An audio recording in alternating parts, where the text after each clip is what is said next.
إن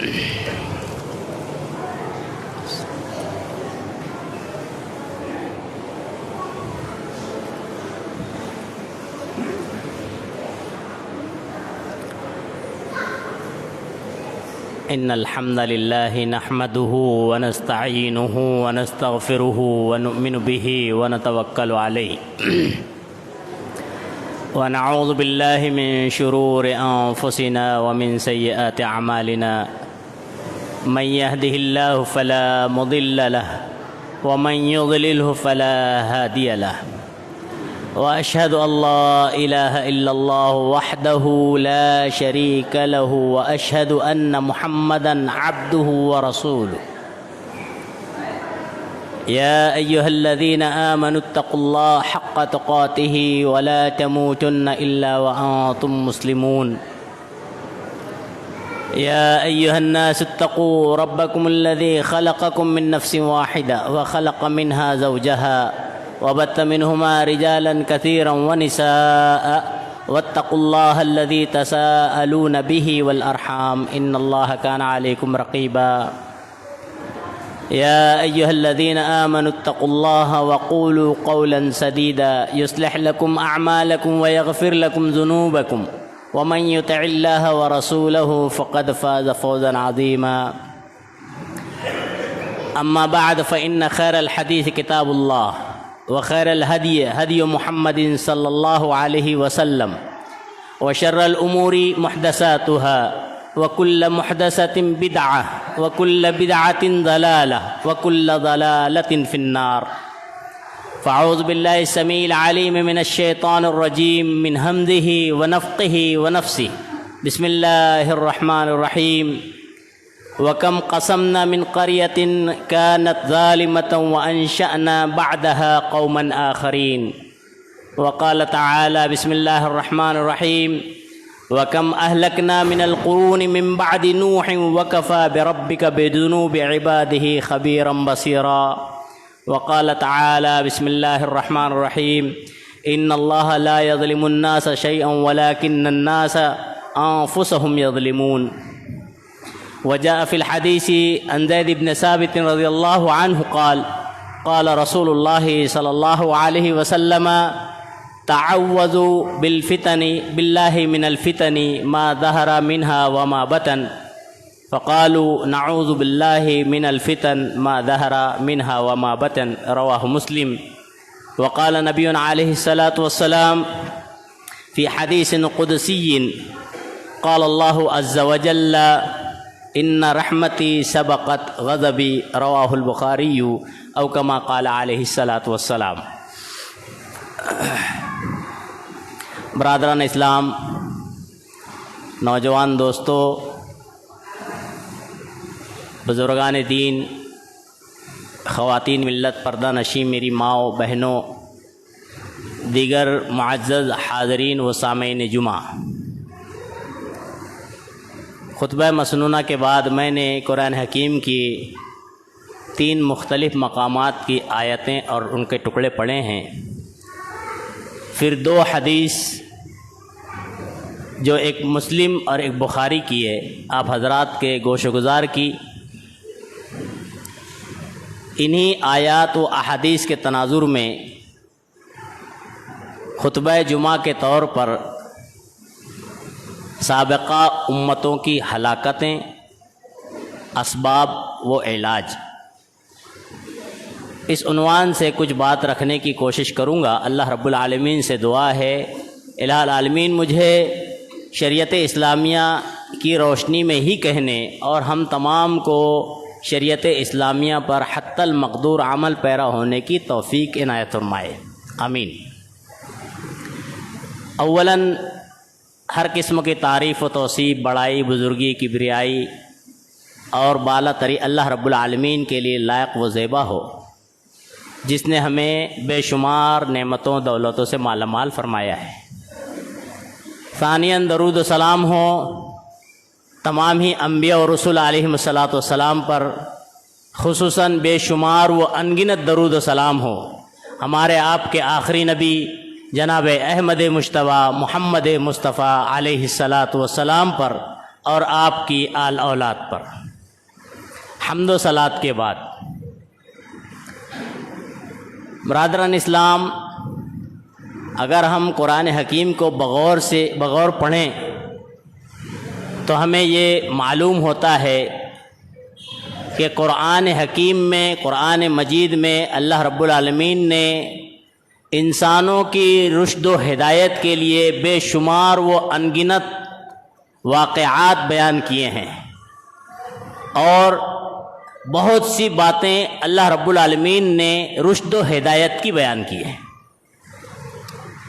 وہیں پر قرآن حکیم کو بغور مطالعہ کرنے سے ایک بات یہ بھی معلوم ہوتی ہے کہ اللہ رب العالمین نے اس قرآن میں ان لوگوں کی داستانوں کا بھی بہت سا ذخیرہ کیا ہوا ہے جو لوگ اس دنیا میں آ کر اپنے کرتوتوں کی وجہ سے اس دنیا سے صفحہ ہستی سے مٹ گئے۔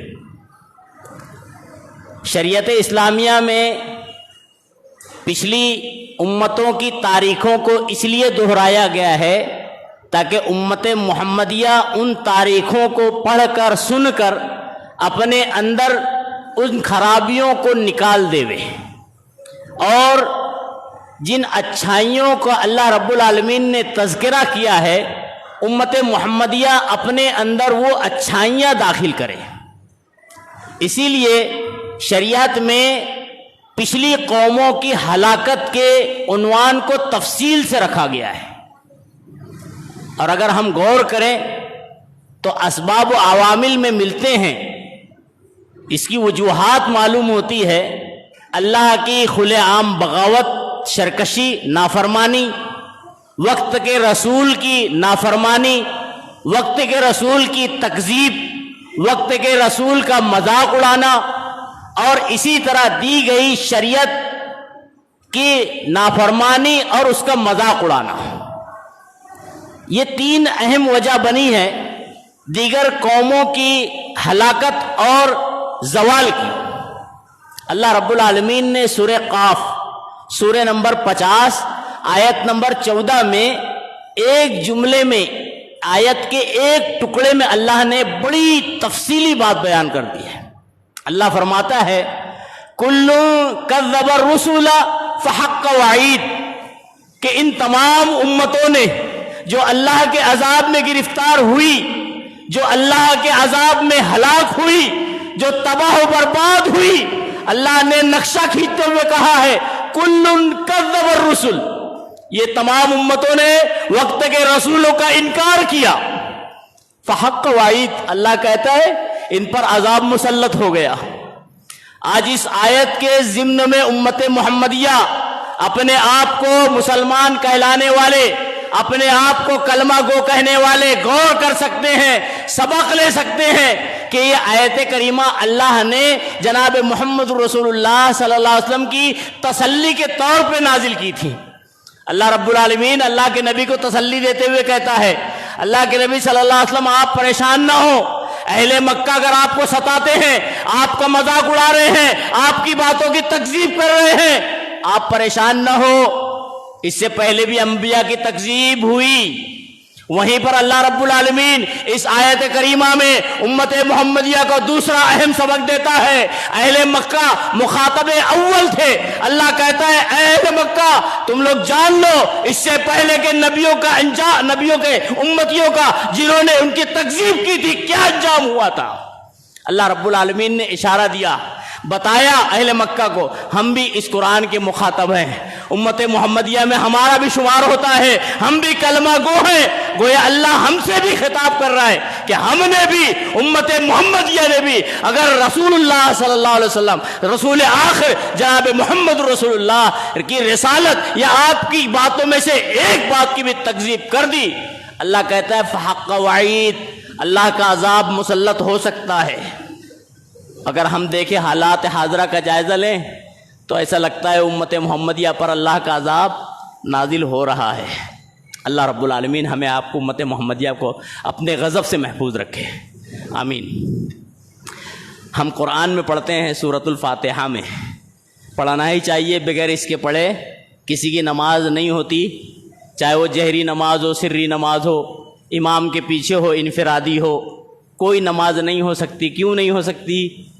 میرے آپ کے نبی جناب محمد رسول اللہ صلی اللہ علیہ وسلم نے کہہ دیا ہے، من لم یقرأ بفاتحۃ الکتاب فلا صلاۃ لہ، جس نے نماز میں سورہ فاتحہ نہیں پڑھی اس کی نماز نہیں ہوتی۔ اب مولوی صاحب کہیں سے بھی گھما پھرا کر بتائیں ہوتی ہے، ہمارے آپ کے نبی نے کہا نہیں ہوتی، نہیں ہوتی، ختم۔ آمنا صدقنا، ہمیں پڑھنا ہی چاہیے اور پڑھتے ہیں۔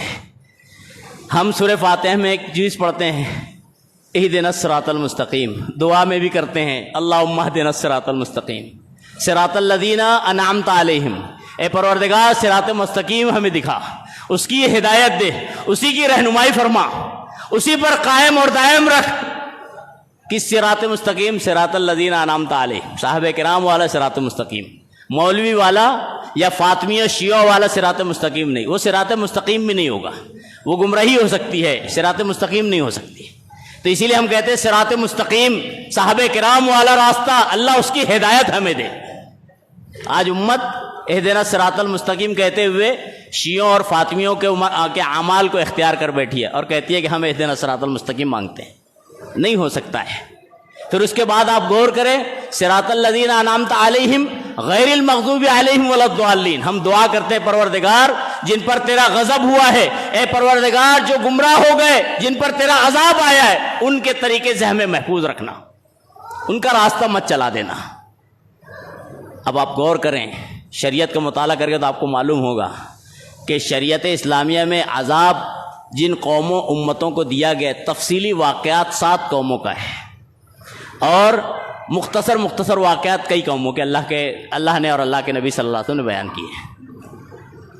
ان ہلاکتوں کے اسباب اور عوامل کو جاننے سے پہلے چند بنیادی باتوں کو سمجھنا ضروری ہے، خصوصاً اللہ رب العالمین کی صفات کا ذکر، اللہ رب العالمین کی صفات کا تذکرہ بطور یاد دہانی کے کرنا ضروری ہے۔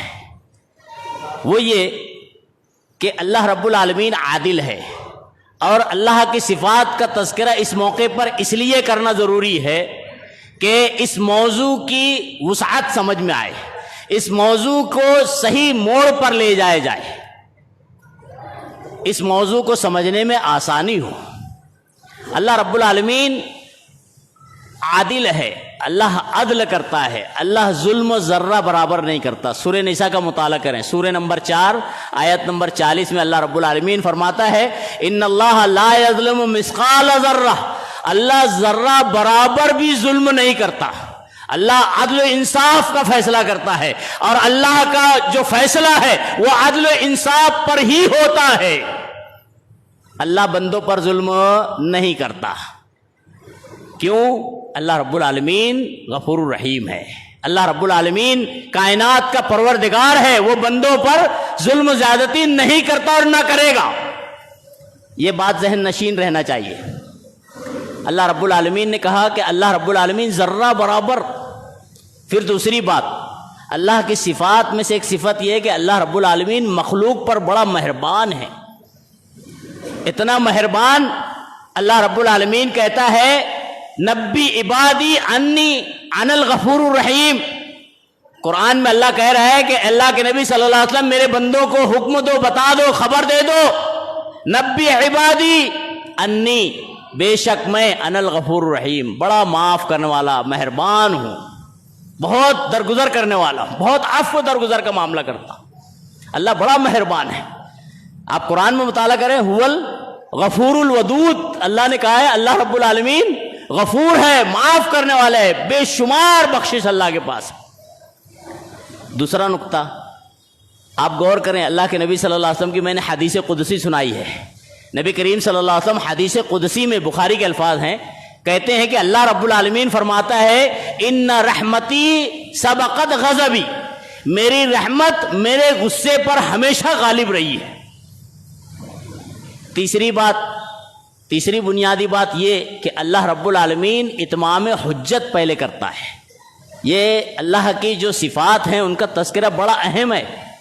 اللہ اتمام حجت کے بغیر، انذار و تبشیر کے بغیر اللہ رب العالمین کسی بھی قوم کو گرفت نہیں کرتا ہے۔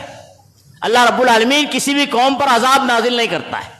قرآن کا مطالعہ کریں. اللہ رب العالمین نے کہا رسلا مبشرین و منذرین لئلا یکون للناس علی اللہ حجۃ بعد الرسل. اللہ نے کہا ہے اللہ رسولوں کو اور جو ہے انبیاء کو بھیجتا ہی اس لیے ڈرانے والا، دھمکانے والا، خوشخبری دینے والا بنا کر، تاکہ اللہ کے لیے لوگوں پر حجت ہو جائے، حجت قائم ہو جائے، اتمام حجت ہو جائے کہ بھائی کوئی بندہ کل قیامت کے دن یہ نہ کہنے لگے اللہ رب العالمین تیری رہنمائی نہیں آئی، پروردگار تیری ہدایت نہیں ملی، پروردگار تیرا جو ہے بندہ کوئی بتایا نہیں، صحیح رہنمائی نہیں کی. اسی لیے اللہ نے قرآن میں کہا وما كنا معذبین حتی نبعث رسولا، ہم کسی کو عذاب نہیں دیتے جب تک کہ رسول نہ بھیج دیں. یعنی اللہ رب العالمین اتمام حجت کرتا ہے. اور ایک صفت یہ ہے کہ اللہ رب العالمین مہلت بھی دیتا ہے فکر کے لیے، غور و فکر کے لیے، عمل میں اصلاح کے لیے، درستگی کے لیے اللہ پھر مہلت دیتا ہے. قرآن کا مطالعہ کریں. اللہ رب العالمین نے کہا ہے وَلَا يَحْسَبَنَّ الَّذِينَ كَفَرُوا أَنَّمَا نُمْلِي لَهُمْ، کہ ہم جو چھوٹ دیتے، مہلت دیتے، اللہ کہتے ہیں کفر والے اسے اچھا نہ سمجھے.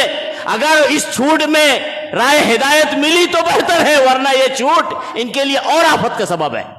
اللہ نے قرآن میں لِأَنفُسِهِمْ، وہ خیر نہیں ہے.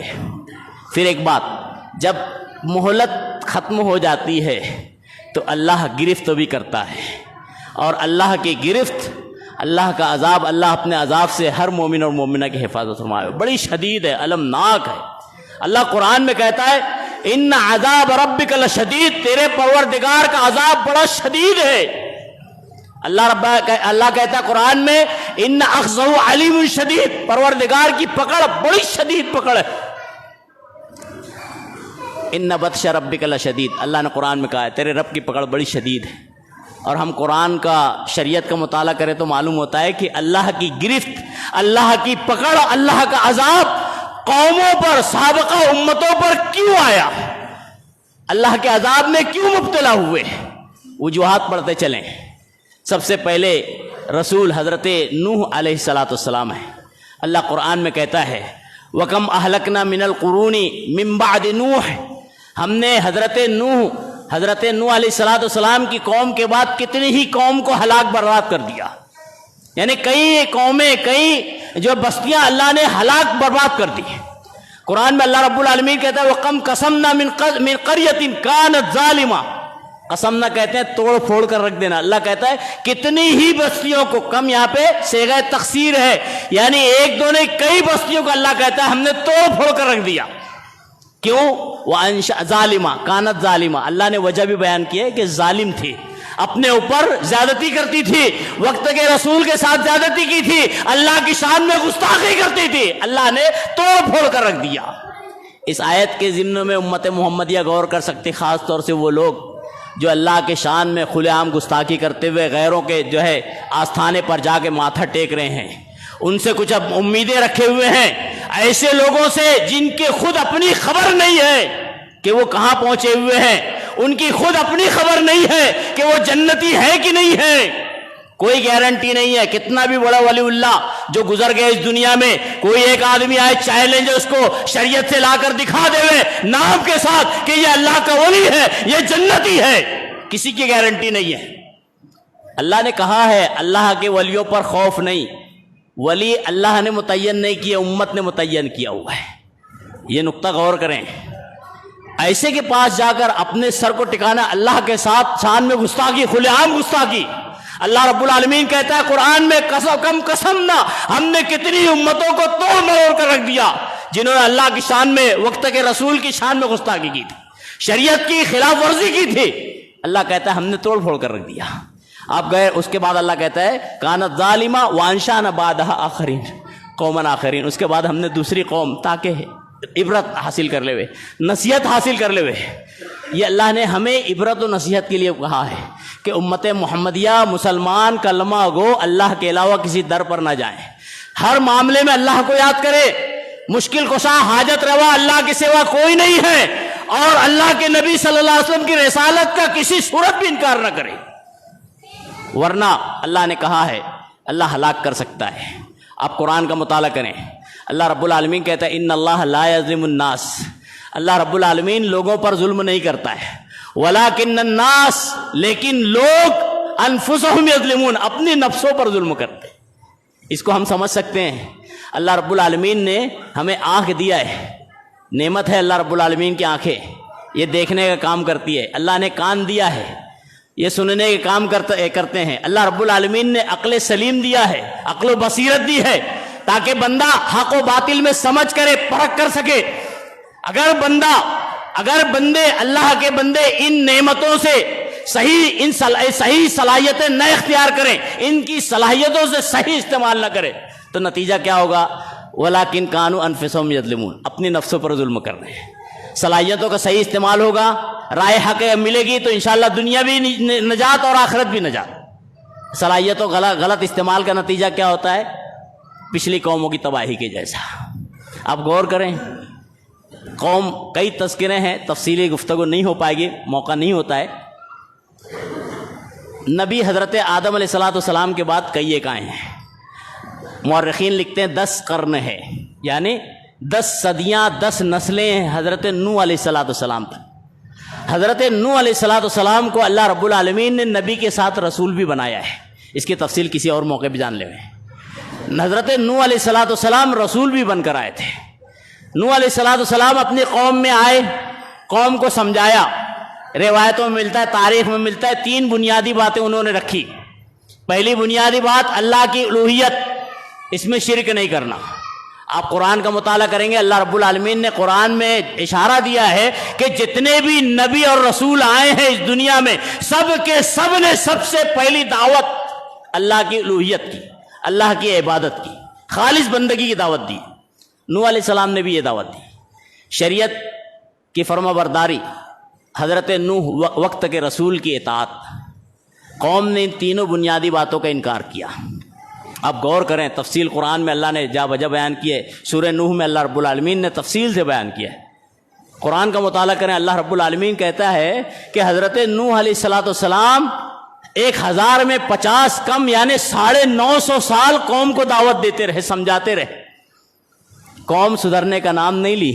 اب غور کریں، دن کی اللہ حضرت نوح علیہ السلام خود کہتے ہیں، اے پروردگار، میں نے رات میں دن میں ہر موقع سے علانیہ چپکے سمجھا بجھا کر بہترین انداز میں نصیحتی کلمات کہے پروردگار، ہر طرح سے سمجھایا قوم کو۔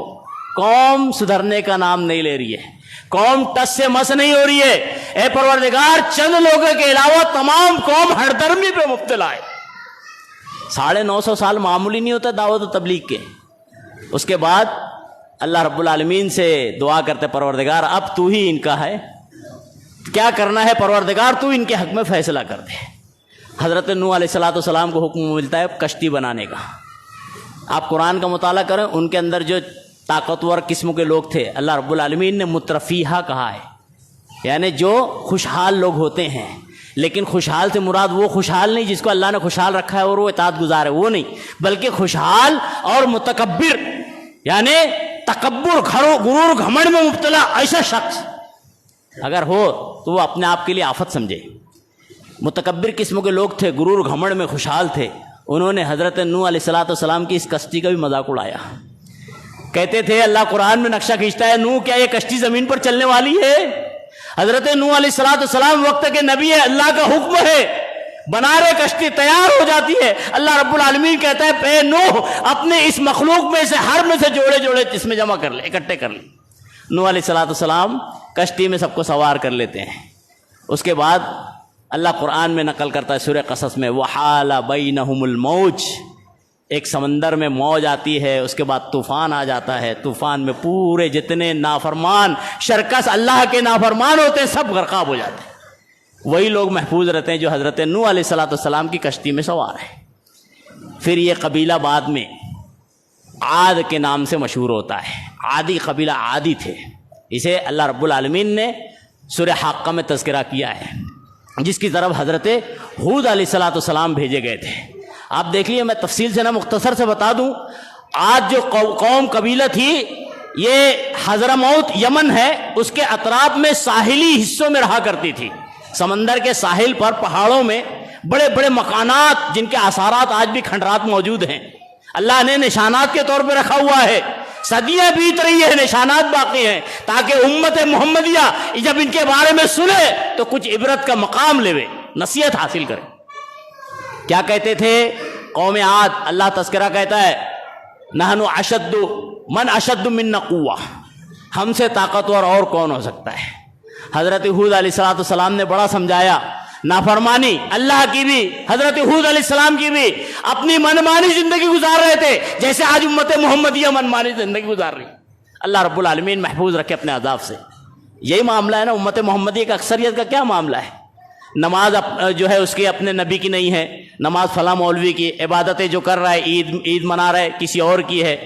یعنی نماز، روزہ، حج، زکوٰۃ اگر دیکھا جائے جملہ طور پہ عموم کا تو دیکھا جائے تو نماز اور دیگر عبادتیں جناب محمد رسول اللہ کی نہیں ہے، مولوی صاحب کی، امام صاحب کی بتائی ہوئی ہے۔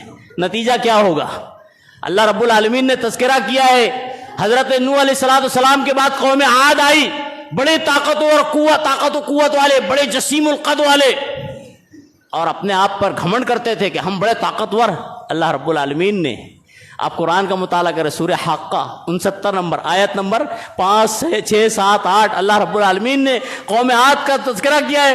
اللہ کہتا ہے وَأَمَّا عَادٌ فَأُهْلِكُوا بِرِيحٍ صَرْصَرٍ عَاتِيَةٍ سَخَّرَ عَلَيْهِمْ 7 لَيَالٍ و8 أَيَّامٍ حُسُومًا فَتَرَى الْقَوْمَ فِيهَا صَرْعَىٰ كَأَنَّهُمْ أَعْجَازُ نَخْلٍ خَاوِيَةٍ۔ اللہ نے تذکرہ کیا ہے یہ قوم جو بڑی جسامت والی تھی، طاقت و قوت والی، لمبے چوڑے تھے، اپنے آپ کو کہتے تھے ہم سے طاقتور کون؟ اللہ کی مخالفت پر اترے، رسول کی مخالفت پر اترے۔ اللہ نے تذکرہ کیا ہے، اللہ نے ایک ہوا بھیجی، سرسرین عاتیہ، ٹھنڈی ہوا مسلسل آ رہی تھی، اتنی مسلسل آ رہی تھی کہ ان کو اپنی نفس نہیں سمجھ میں آئی، کہاں رکھیں، کہاں بچائیں۔ اللہ نے 1-2 گھنٹے نہیں، 1-2 دن نہیں، سخر علیہم 7 لیال، اللہ نے 7 راتیں، 8 ایام، 8 دن مسلسل طوفانی ہوا۔ پھر اللہ تذکرہ کر رہا ہے حسومن، مسلسل آئی، فتر القوم فیہا سرعا، تم دیکھو گے قوم کو اکھڑے ہوئے کھجور کے درخت جو تنے سے نکل جاتے، سوکھے ہوتے، ان کی کوئی حیثیت نہیں ہوتی۔ اللہ نے مثال دی ہے، یہ وہ قوم تھی جو نحن اشد قوہ کہتی تھی، ہم سے طاقتور کون؟ اللہ کو کہ بغاوت پہ اتری تھی، اللہ نے نتیجہ دکھا دیا، صرف ایک ہوا سے تباہ ہو گئے۔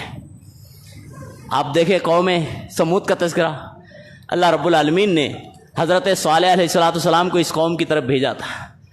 آپ کو معلوم ہونا چاہیے امت محمدیہ ہونے کے ناطے ہم ایمان بالغیب رکھتے ہیں، ہمیں یقین ہونا چاہیے اللہ کے فرامین پر، شریعت پر، اور جب شریعت پر ہمیں یقین ہے، ایمان بالغیب ہے، تو ہمیں ان کرتوتوں سے اپنے آپ کو بچانا چاہیے جن کرتوتوں کی وجہ سے قومیں ہلاک ہو گئی ہیں۔ کہیں ایسا تو نہیں ہم تنہائی میں بیٹھ کر اپنا جائزہ لیں، جو قومیں ہلاک ہوئی ہیں، ان ہلاک کے جو ان کی ہلاکت کے جو اسباب تھے، جو عوامل تھے، آج ہمارے اندر تو نہیں ہے کہیں نہ کہیں۔ ہم میں تو اللہ کی فرمانبرداری ہے کہ نہیں ہے؟ ہم کہیں اللہ کے علاوہ کسی کی، اللہ کی شان میں گستاخی کرتے ہوئے کسی غیر کو اللہ کا شریک تو نہیں بنا رہے ہیں؟ ہم اللہ کے نبی صلی اللہ علیہ وسلم کو رسالت کا پورا مقام مرتبہ دیا ہے کہ نہیں ہے؟ کسی اور کو رسالت کا مقام مرتبہ تو نہیں دے دیا ہے۔ اگر ہم میں یہ خامیاں ہے تو ہمیں فوراً اس کو صاف کرنا چاہیے، صحیح کرنا چاہیے، ورنہ اللہ رب العالمین عذاب میں گرفتار کر لیتا ہے۔ آپ غور کریں، قوم سمود کا تذکر کرتے ہوئے اپنی بات کو سمیٹتا ہوں۔ حضرت صالح علیہ السلام قوم سمود کی طرف آئے تھے، بڑی تفصیلی باتیں ہیں۔ حضرت صالح علیہ السلام نے بھی توحید کا پیغام دیا۔ آپ کو معلوم ہونا چاہیے نبیوں کی جو دعوت تھی، پہلی دعوت میں نے اس ابتدا میں بھی بیان کیا، ابھی بھی بتاتا ہوں، معاشرے میں نبیوں والا کام ہوتا ہے، نبیوں والی دعوت نہیں ہوتی ہے۔ نبیوں کی پہلی دعوت توحید ہوتی تھی، اللہ کی خالص بندگی کی طرف دعوت ہوتی تھی، شرک سے ڈرانا ہوتا تھا۔ امت اس دعوت کو چھوڑ کر دیگر دعوتوں میں لگی ہوئی۔ حضرت صالح علیہ السلام نے بھی اللہ کی جو الوہیت کی دعوت دی، شرک سے ڈرایا، اس کے بعد قوم نہیں مانی، ہٹ درمی پہ مبتلا رہی۔ آخر میں قوم نے مطالبہ کیا، اے نوح، اے صالح، اگر تم سچے ہو علیہ السلام تو ایک کام کرو، اللہ کی طرف سے کچھ معجزہ ظاہر کر کے دکھاؤ۔ ہٹ درمی میں مبتلا ہے، معجزے کا مطالبہ کر رہی ہے۔ حضرت جو صالح علیہ السلام نے اللہ کے دربار میں ہاتھ اٹھایا، پروردگار میری قوم بڑی ہٹ درم میں مان نہیں رہی ہے، تیرے ایک معجزے کا مطالبہ کر رہی ہے، پروردگار ان کو معجزہ دکھا دے۔ چنانچہ جو ہے قوم سمود کے لیے اللہ رب العالمین نے ایک معجزے کے طور پہ اونٹنی کا اظہار کیا، اونٹنی ظاہر ہوئی۔ روایتوں میں آتا ہے، مورخین لکھتے ہیں، حضرت صالح علیہ السلام نے قوم کے لوگوں کو کہا، سمجھداروں کو، دیگروں کو، کہ ایک کام کرو، فلاں ٹیلے کی جگہ پر کھڑے ہو جانا، وہاں پر اللہ رب العالمین اپنا معجزہ ظاہر کرنے والا ہے۔ تمام قوم خوشی میں آ گئی۔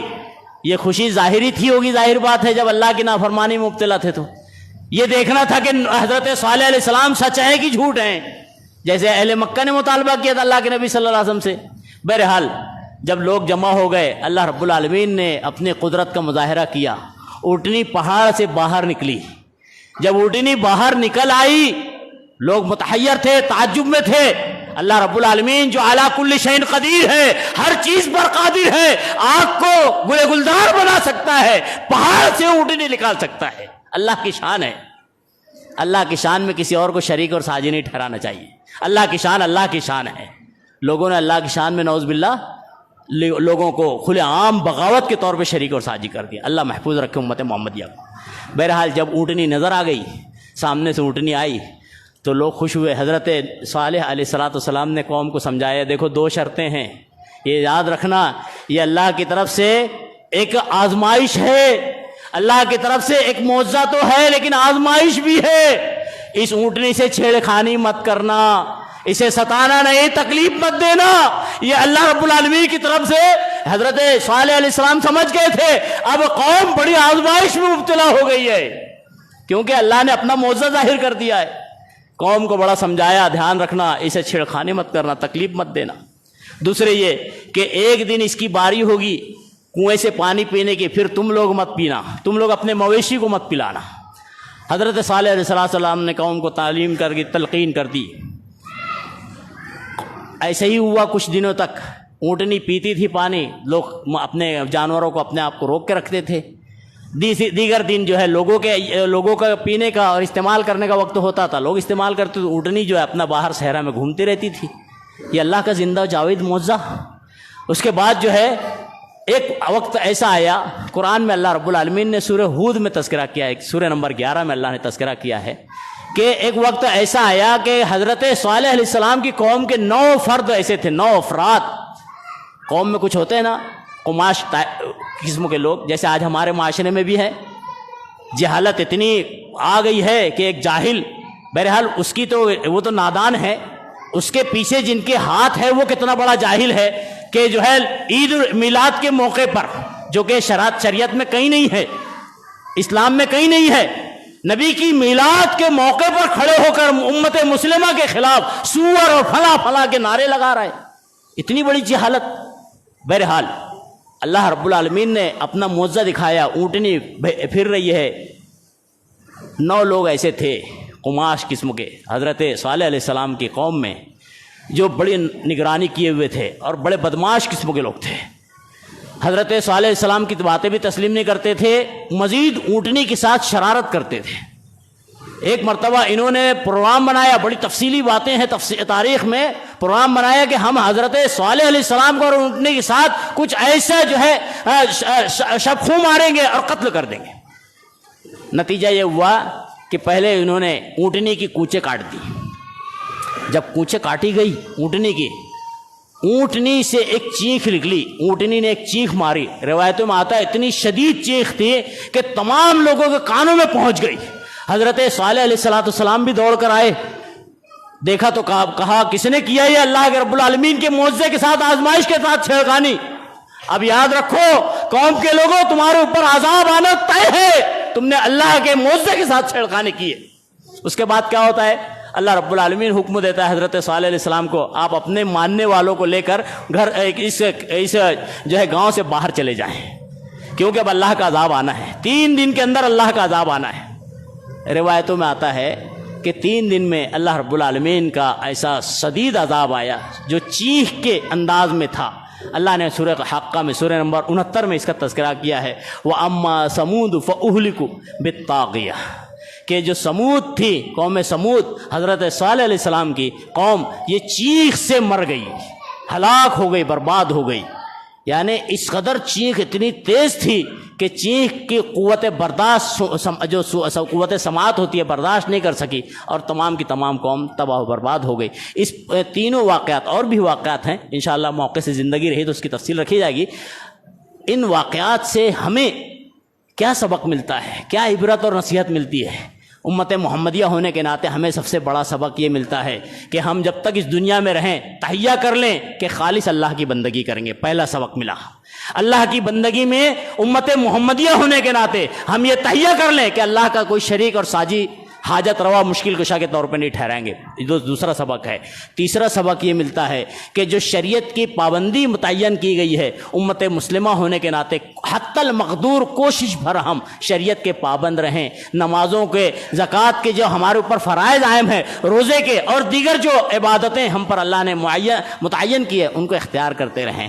چوتھی جو اہم سبق ملتا ہے وہ یہ کہ رسول اللہ صلی اللہ علیہ وسلم، ہمارے آپ کے نبی جناب محمد رسول اللہ صلی اللہ علیہ وسلم کی سنتوں کے مطابق ہی زندگی گزاریں، آپ کی سنتوں سے اختلاف ہرگز نہ کریں، ورنہ اللہ رب العالمین کے عذاب میں گرفتار ہو سکتے ہیں۔ یہ اللہ رب العالمین نے قرآن میں اور شریعت میں واضح طور پہ کہا ہے۔ اللہ رب العالمین سے دعا کرتے ہیں الہ العالمین ہمیں ان اقوام اور ان امتوں کی ہلاکت کے جو اسباب تھے ان اسباب سے اللہ رب العالمین ہمیں بچنے والا بناوے، ان ذرائع اور وجوہات سے اللہ رب العالمین میری آپ کی جو ہے حفاظت فرما لے۔ اللہ رب العالمین ایسا کوئی بھی کیریکٹر اور کردار ہمارے اندر نہ داخل ہو جو اللہ تیرے عذاب کا، تیرے غضب کا سبب بن سکے۔ الہ العالمین ہم امت مسلمہ پریشانی سے دوچار ہے، اللہ رب العالمین امت مسلمہ کو اپنی پریشانیوں سے دور فرما دے، اس کا حل اللہ رب العالمین متعین فرما دے۔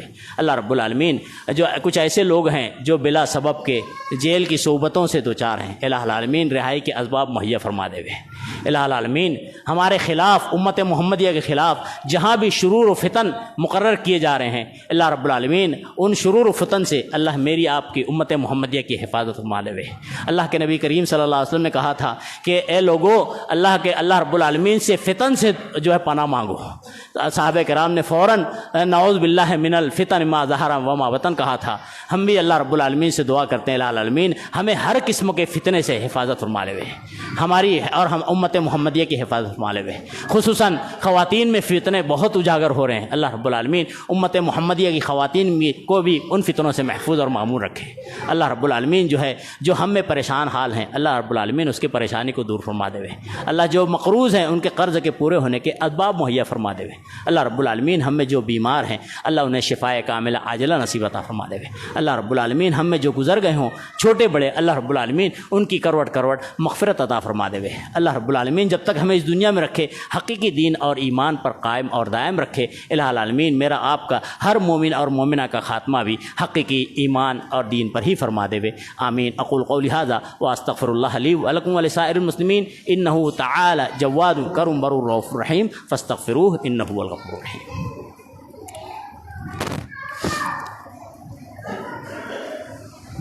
الحمد للہ نحمده ونستعینه ونستغفره ونؤمن به ونتوکل علیہ ونعوذ باللہ من شرور انفسنا ومن سیئات اعمالنا من يهده الله فلا مضل له ومن يضلل فلا هادي له واشهد ان لا اله الا الله وحده لا شريك له واشهد ان محمدا عبده ورسوله اما بعد قال الله تبارك وتعالى اعوذ باللہ من الشیطان الرجیم بسم اللہ الرحمن الرحیم ان اللہ وملائکتہ یصلون علی النبی یا ایہا الذین آمنوا صلوا علیہ وسلموا تسلیما اللہم صل علی محمد وعلی آل محمد کما صلیت علی ابراہیم وعلی آل ابراہیم انک حمید مجید اللہم بارک علی محمد وعلی آل محمد کما بارکت علی ابراہیم وعلی آل ابراہیم انک حمید مجید اللہم انصر الاسلام والمسلمین اللہم انصر الاسلام والمسلمین اللہم انصر من نصر دین محمد صلی اللہ علیہ وسلم وجعلنا منہم واخذل من خذل عن دین محمد صلی اللہ علیہ وسلم ولا تجعلنا منہم آمین۔ عباد اللہ رحمنی ورحمکم اللہ ان اللہ یامر بالعدل والاحسان وایتاء ذی القربى وینہی عن الفحشاء والمنکر والبغی یعظکم لعلکم تذکرون اذکروا اللہ یذکرکم وادعوہ یستجب لکم ولذکر اللہ تعالی اعلی واولی واجل واتم.